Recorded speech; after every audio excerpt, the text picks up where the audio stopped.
Sur ce, j'aimerais appeler le premier conférencier du jour, M. Yves Carrière. Yves Carrière est professeur au département de démographie de l'Université de Montréal.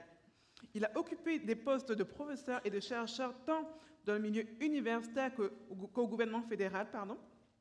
Ces différentes fonctions lui ont permis de développer un lien étroit entre le monde de la recherche et celui du développement des politiques. Ses travaux de recherche récents portent principalement sur les tendances à l'âge de la retraite. Donc, M. Yves Carrière, bienvenue.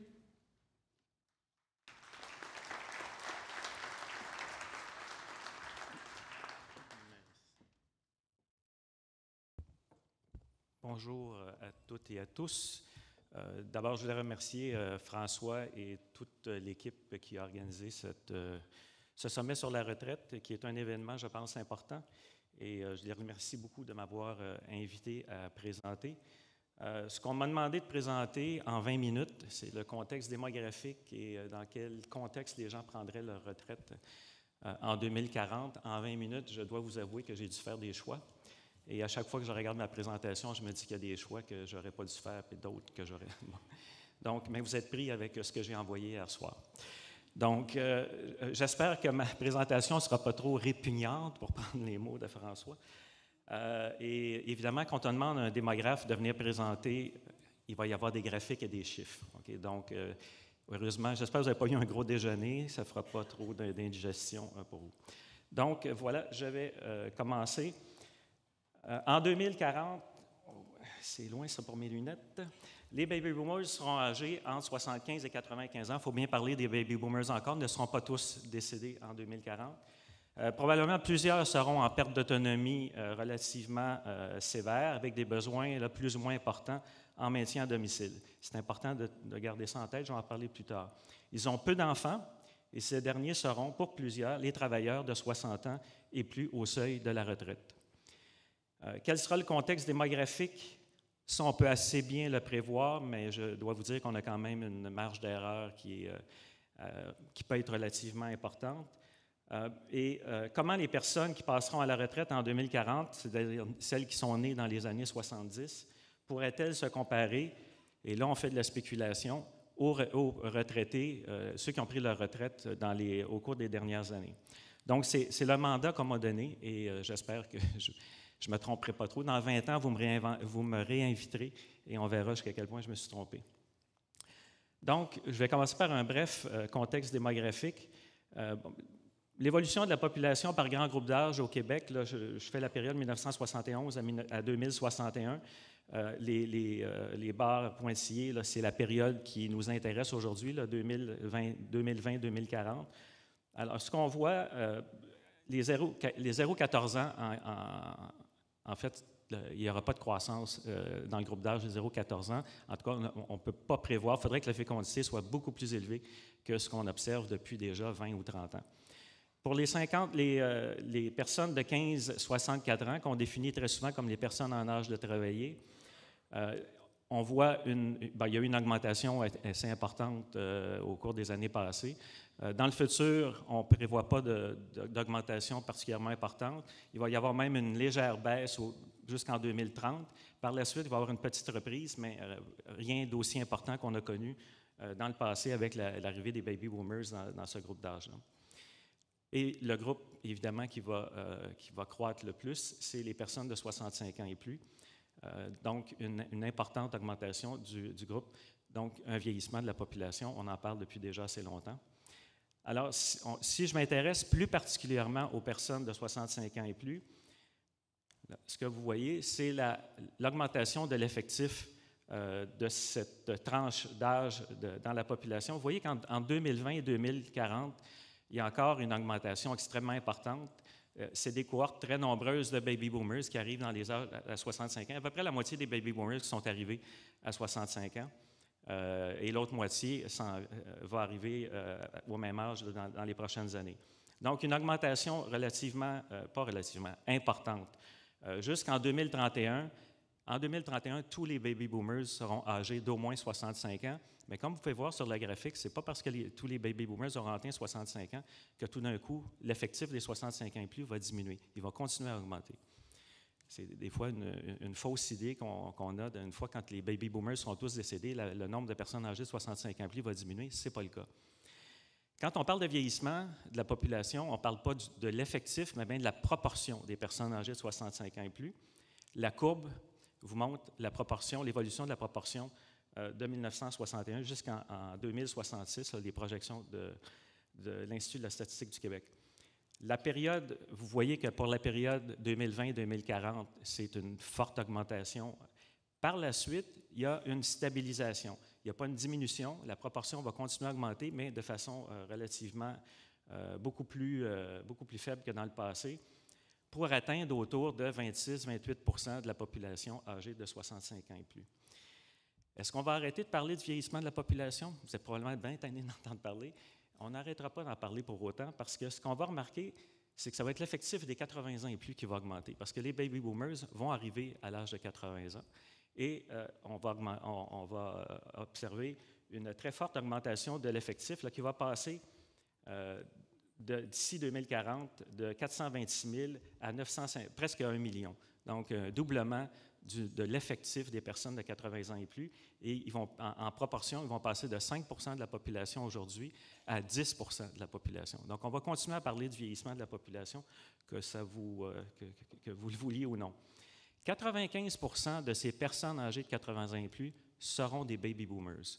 Donc, c'est presque la totalité de l'effectif qui sera des gens qui sont nés entre 1946 et 1965. Bon, juste avant, ça c'est une des choses que j'ai pensé hier soir. Il y a des choses importantes que je voudrais juste ajouter. D'une part, la proportion, quand on prend les gens qui arrivent à 65 ans et on regarde la proportion qui sont nés à l'extérieur du Canada, en 2040, ça va être à peu près 40 % des personnes qui atteignent l'âge de 65 ans qui vont être nées à l'extérieur du Canada.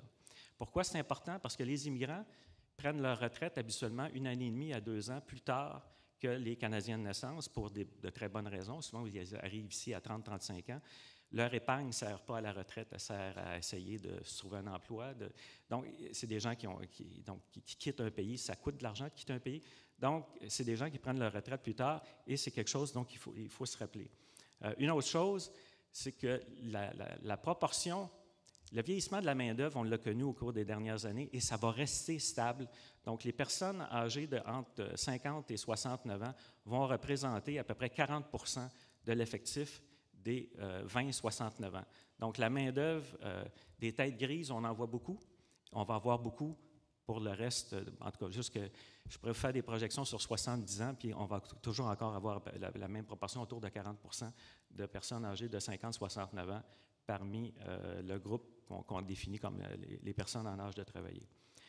Donc, tendance qui pourrait faire pression sur le report de la retraite en 2040, ce que je vais vous présenter, c'est beaucoup des graphiques par cohorte. Souvent, les gens ne sont pas habitués de voir des graphiques comme ceux-là. Je vais vous l'expliquer, on comprend très vite. Là.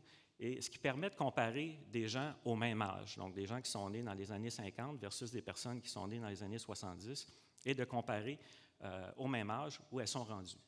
Donc, ça permet d'avoir une idée de qu'est-ce qui peut nous attendre en ce qui concerne, par exemple, l'âge de la retraite en 2040. Donc, la première chose, je regarde la proportion d'hommes ayant déclaré des déductions pour les contributions à un régime de pension agréé selon l'âge et la cohorte. Bon, la personne qui a présenté avant moi a parlé de chiffres concernant les gens qui contribuent. Alors, ce que vous voyez ici, c'est l'âge dans le bas, et la courbe, c'est la cohorte qui est née entre 1937 et 1941. Et, par exemple, on peut voir à 30-39 ans, il y en a à peu près 38 % des hommes avaient déclaré des contributions à un régime de pension agréé. Ce n'est pas un pourcentage de travailleurs, c'est le pourcentage de tous les hommes. Okay? Donc, il y en a qui ne travaillent pas. Donc, par rapport aux travailleurs, c'était plus de 38 %. Et là, je compare différentes cohortes. Donc, maintenant, la cohorte 47-51, ce que vous voyez, c'est que j'ai des données à partir du même point, sauf que les cohortes plus récentes étaient plus jeunes, donc j'ai des données à partir de l'âge de 25-29 ans pour les prochaines cohortes. Ce que vous voyez, c'est qu'il y avait déjà comme une baisse qu'on pouvait observer. La cohorte 1952-56, c'est celle que je vais comparer beaucoup à la cohorte qui va prendre sa retraite autour de 2040, parce que la cohorte née entre 52 et 56, c'est les gens qui ont pris leur retraite, des gens autour là, de 65, 69 ans. Donc, vous voyez que déjà, il y avait une baisse relativement importante. Ce sont des baby boomers. Quand on dit que les baby boomers l'ont eu belle toute leur vie, il y a des gens avant eux qui l'ont eu un peu mieux que les baby boomers. Et maintenant, ça, c'est la cohorte 1972-76, donc les gens qui vont prendre leur retraite autour de 2040. Comme vous voyez, oui, autour de 40-44 ans, ils ont rejoint la cohorte précédente, mais tout le monde sait bien que la beauté de l'épargne, c'est le cumul. Et si vous commencez tard à épargner, bien, vous ne pouvez pas épargner autant que quelqu'un qui a commencé à 20 ans. Donc, ce qu'on voit, oui, il y a un rattrapage à 40-44 ans, mais ils n'ont pas contribué pour le même nombre d'années. Même que, bon, vous voyez, à 25-29 ans, c'est quand même assez faible. Donc, si je compare les cohortes, 52-56, à l'âge de 35-39 ans, il y en avait 28 qui avaient contribué à un régime de retraite, un régime de pension agréé, contre 25 pour la cohorte qui va prendre sa retraite autour de 2040. Mais comme je vous dis, le cumul ne sera pas là. Okay. Pour les femmes, bon, vous voyez, la tendance est contraire à celle des hommes. Les cohortes plus récentes, il y en a une proportion plus élevée qui a contribué, mais c'est une tendance qui tend à s'atténuer. Donc, il y a un plafonnement de la proportion des femmes. En fait, il y a en proportion plus de femmes qui contribuent à un régime privé de retraite que d'hommes, okay? Parce qu'il y a beaucoup de femmes qui travaillent dans la fonction publique. Donc, et vous avez la comparaison ici, je vais passer. Donc, une légère amélioration du côté des femmes. Par ailleurs, parmi ceux qui contribuent à un régime de retraite, il est bon de savoir dans quel type de régime de retraite les gens contribuent. Donc, ce que vous avez ici sur le graphique, ce n'est pas par cohorte, c'est des données. La courbe en noir, c'est parmi l'ensemble des travailleurs couverts par un régime de pension agréée. Donc, ce n'est pas parmi l'ensemble des travailleurs, c'est parmi l'ensemble des travailleurs qui contribuent à un régime. Donc, le 100 c'est 100 des gens qui contribuent à un régime. Et vous voyez qu'au fil du temps, la proportion qui contribue à un régime à prestations déterminées a chuté de façon importante, surtout depuis à peu près 2005-2006. Si vous regardez la ligne orange, c'est les employés du secteur privé. Ce que vous pouvez voir, c'est que la baisse est dramatique. C'est à peine 40 des travailleurs qui contribuent à un régime de retraite, qui contribuent à un régime à prestations déterminées. Les autres contribuent à des régimes à contribution déterminée, qui est en gros un peu comme un REER, c'est-à-dire que c'est l'employé qui va assumer le risque de longévité. C'est bien de savoir qu'on peut vivre longtemps, mais ça veut dire que votre épargne, vous devez l'étaler sur une période de plus en plus longue. Donc, de plus en plus de travailleurs qui contribuent à un régime de retraite, contribuent à des régimes de retraite où ils doivent assumer le risque de longévité et non pas l'employeur. Bon, en parlant d'espérance de vie, important de savoir c'est quoi vos probabilités de vivre jusqu'à 90 ans, par exemple, ou jusqu'à 100 ans.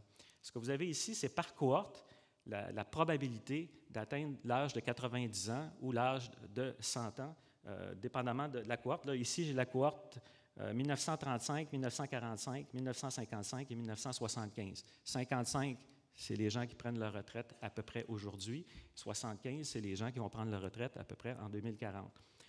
Bon, par exemple, si je prends la probabilité pour un homme à la naissance d'atteindre l'âge de 90 ans, pour la cohorte née en 1955, c'était 33 %. En gros, 33 bébés, garçons qui naissent en 1955 peuvent espérer vivre au moins jusqu'à l'âge de 90 ans.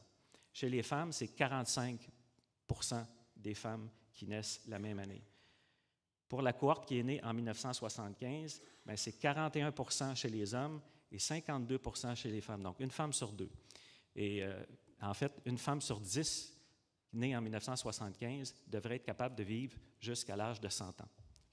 Donc, quand on planifie notre retraite, ce n'est pas la même chose de planifier sur vivre jusqu'à 75 ans ou 80 ans par rapport à vivre jusqu'à 90 ou même 95 ans.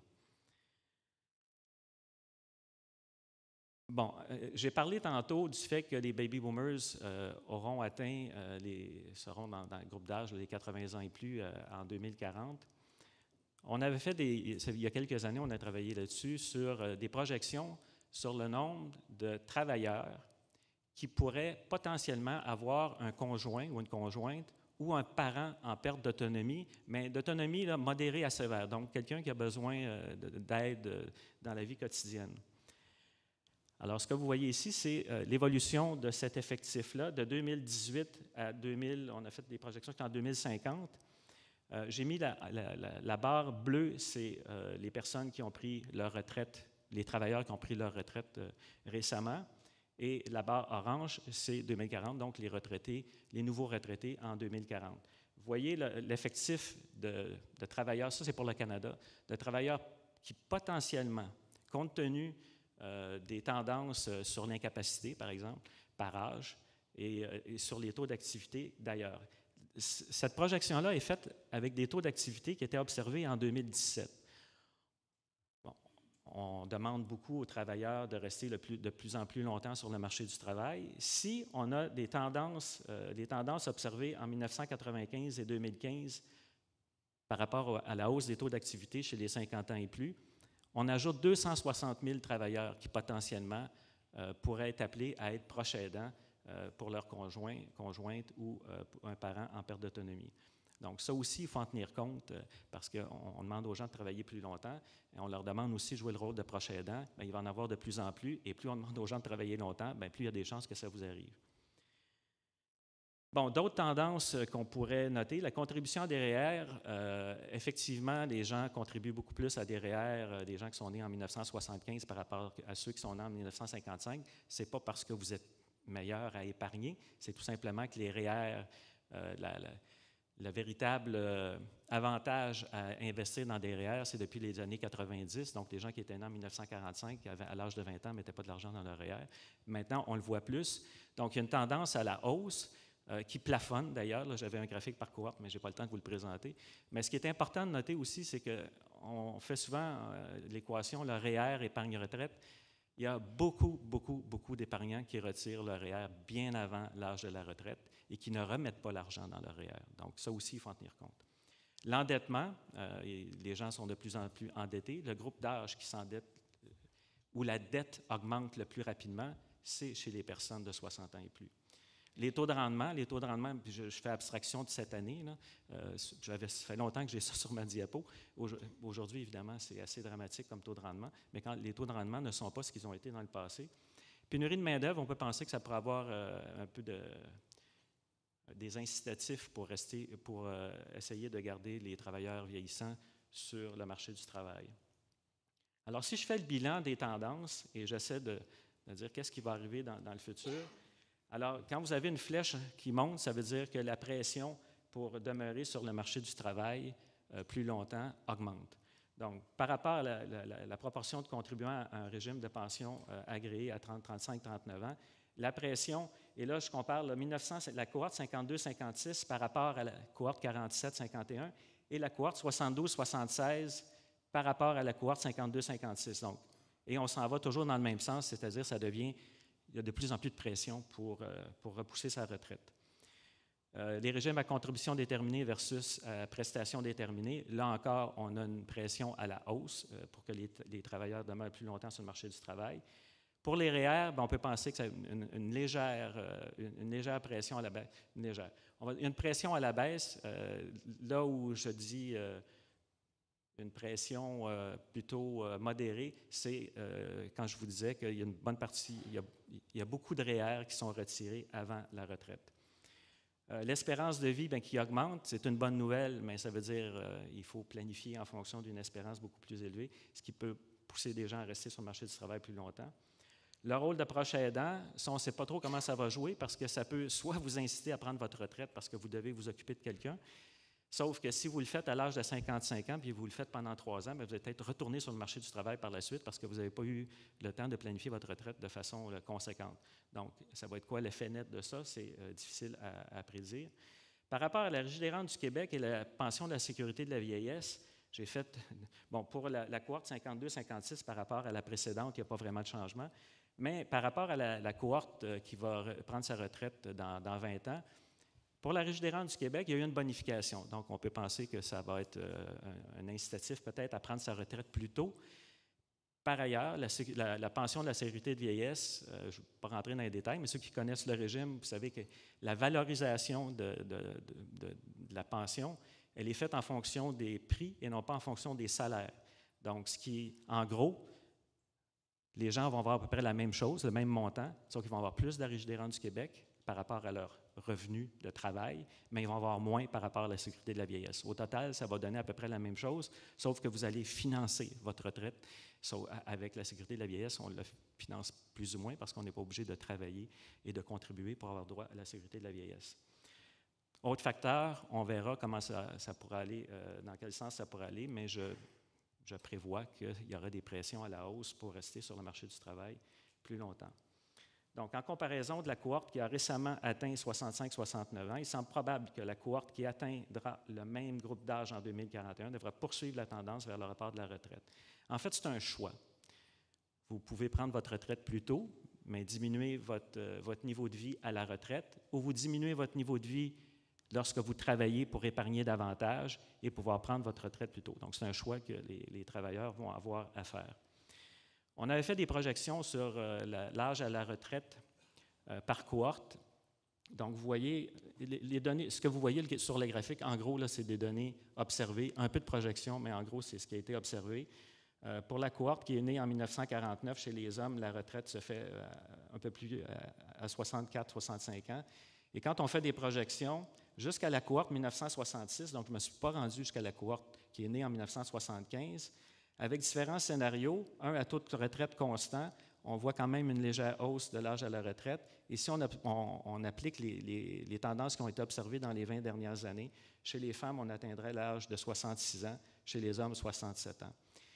Je termine là-dessus. Donc, réfléchir à la mise en place ou l'amélioration de politiques publiques pour essayer d'amoindrir la pression sur les travailleurs, bonifier le régime des rentes du Québec, encore, modifier la méthode de valorisation de la pension de la sécurité de la vieillesse, le faire sur les salaires et non pas sur les prix, rendre les régimes de pension agréés obligatoires, c'est fait dans plusieurs pays, réduire les frais de gestion sur les placements. Le Canada, c'est un des pays qui a les taux de gestion, qui sont les frais de gestion les plus élevés dans les pays de l'OCDE.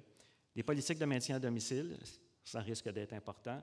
Et il va aussi y avoir des incitatifs qui peuvent venir soit des gouvernements ou soit des employeurs pour les gens qui veulent rester sur le marché du travail, mais qui ont des conditions de travail qui soient raisonnables.